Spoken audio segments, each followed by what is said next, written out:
Sinabi ng Philippine National Police na hindi sila aalis sa Kingdom of Jesus Christ compound sa Davao City hanggat hindi naaaresto si Pastor Apollo Quiboloy. Sa isang radio interview, sinabi ni PNP spokesperson Colonel Jane Farda na isang hanggang 2 araw ay hindi sapat para maghanap kay Quiboloy sa Kingdom of Jesus Christ compound.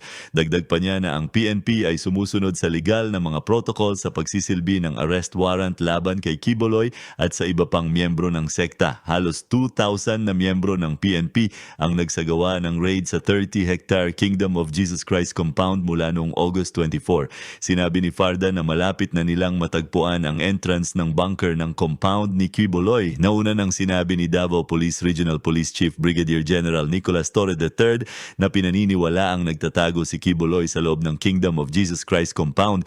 Si Quiboloy at 5 pang iba ay nahaharap sa mga kaso ng child abuse sa harap ng Davao City Court. Meron din siyang standing arrest warrants para sa human trafficking na inisyu ng Pasig City Court. At sa ibang balita naman, si Sheila Go ay nakalayo sa Pilipinas kasama ang kanyang kapatid na si dismissed Bamban Mayor Alice Go at ang kanilang kapatid na si Wesley Go gamit ang isang maliit na bangka. Sa pagdinig ng Senate Subcommittee on Justice and Human Rights, inamin ni Sheila sa mga senador matapos siyang tanungin kung paano sila nakatakas palabas ng bansa. Sakay kami ng van tapos dinala kami sa maliit na bangka, sabi ni Go. Sinabi niya na hindi na niya maalala ang ibang detalye ng kanilang pagtakas kasama na ang mga driver at plate numbers ng mga sasakyan na ginamit nila. Sasakay kami lang po sa dagat. Ito lang po kasi galing kami sa bahay. Tapos may sunto sa amin na isang sasakyan. Saan kayo dinala? Anong klaseng sasakyan? Van. Van. And then, saan nga kayo dinala? Hindi ko alam kung sa yung lugar. Anong klaseng boat? Yung sabi niyong boat na sinakyan niyo? Yung maliit na puti. Pero nang tanungin kung sino ang mga kasama niya, sumagot si Sheila. Ilan daw kayo sa van? 3 po.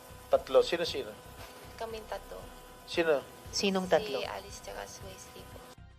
Matapos sumakay sa maliit na puting bangka, lumipat sila sa isang fishing ship at pagkatapos ay sa isang maliit na asul o berdeng bangka na dumiretso sa Malaysia. Si Sheila, kasama si Alice at business associate na si Cassandra Ong, ay nahuli sa Indonesia noong August 21 at agad na dinala pabalik sa Pilipinas noong August 22. Hindi kasama si Alice noong nahuli sila. At sa ibang balita naman, ikinuwento naman ng aktor na si Sandro Mulak sa isang pagdinig sa Senado kung paano siya minolestya at tinuruan gumamit ng iligal na droga ng kanyang mga umano'y abusador. Ang dalawa niyang sinasabing abusador ay sina Jojo Nones at Richard Cruz, mga independent contractors ng GMA Network. Sa pagpapatuloy ng Senate Committee on Public Information hearing tungkol sa kanyang kaso at iba pang mga umano'y pang-aabuso sa industriya ng entertainment, inulit ni Mulak ang kanyang naunang pahayag, sinasabing nangyari ang insidente pagkatapos ng GMA Network Gala Night noong July 20. So going back po sa buong incident, yun nga po, this happened after the GMA Gala. Pagpunta ko po ng room nila, ayun nga po, nakita ko po si Sir Jojo at si Dodie Cruz. Si Dodie Cruz po lasing na. Pinakilala po ako ni Sir Jojo, so tumayo po si Dodie sa bed. Tapos pinakilala po ako ni Sir Jojo na si Sandro to, anak ni Nino, magaling na artista to, magaling na kontrabida to, ikakas ko to soon. Ganun po yung usapan, ganyan.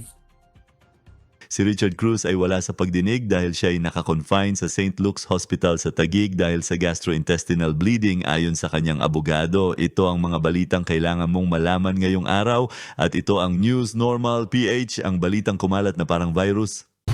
At sa ibang balita naman, 2 bagong kaso ng Mpox na dating kilala bilang monkeypox ang naiulat sa bansa ayon sa Department of Health. Ayon sa pahayag ng DOH, ang 2 bagong kaso ay na-detect sa Metro Manila. Dahil dito, umabot na sa 12 ang total na kaso ng Mpox sa bansa mula noong July 2022.